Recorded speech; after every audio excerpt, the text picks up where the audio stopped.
After years of fruitless dialogue, the Tibetan issue came to global prominence in the lead-up to the 2008 Beijing Olympics. We cannot accept the violation of human rights in Tibet, and we want to give a signal to the Chinese government that Tibet should be free, should be autonomous, and the Dalai Lama should come back to Tibet. Western governments urged the Chinese central government to reopen dialogue with the Dalai Lama's envoys. China needs to be open and transparent about Tibet, so far as the international community is concerned, but it also needs to engage in a positive and constructive good faith dialogue with the Dalai Lama and his representative. The European Parliament had asked EU leaders to boycott the opening ceremony unless China opened talks with the Dalai Lama. EU President José Manuel Barroso had a constructive meeting in Beijing with Hu Jintao, President of the People's Republic of China. They are ready to discuss everything except sovereignty over Tibet. And so if the concern of the Dalai Lama is, as he has always stated, the respect for cultural identity, religious identity and autonomy inside China, I believe there is real room for a dialogue. So anyway, I think everybody recognizes that this is an important step and a very important one.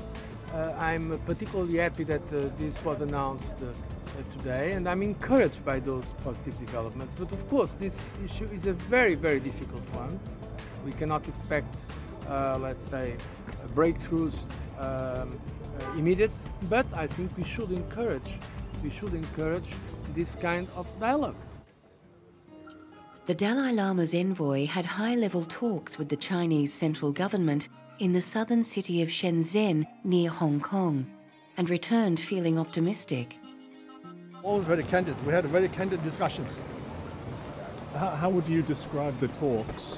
Positive, constructive, a first step? It's always, I think, a good first step.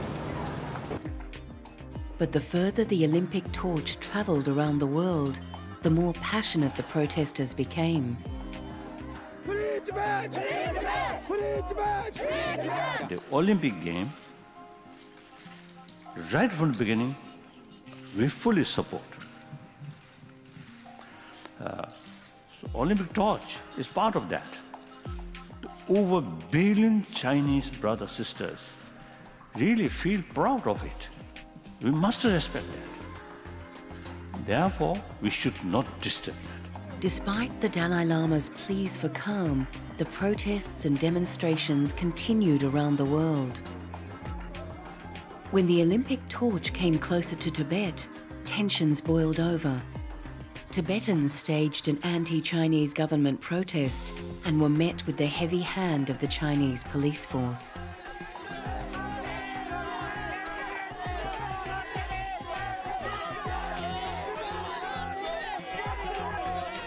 As far as we know, at least a few hundred people killed in different parts of Tibetan area after 10th March.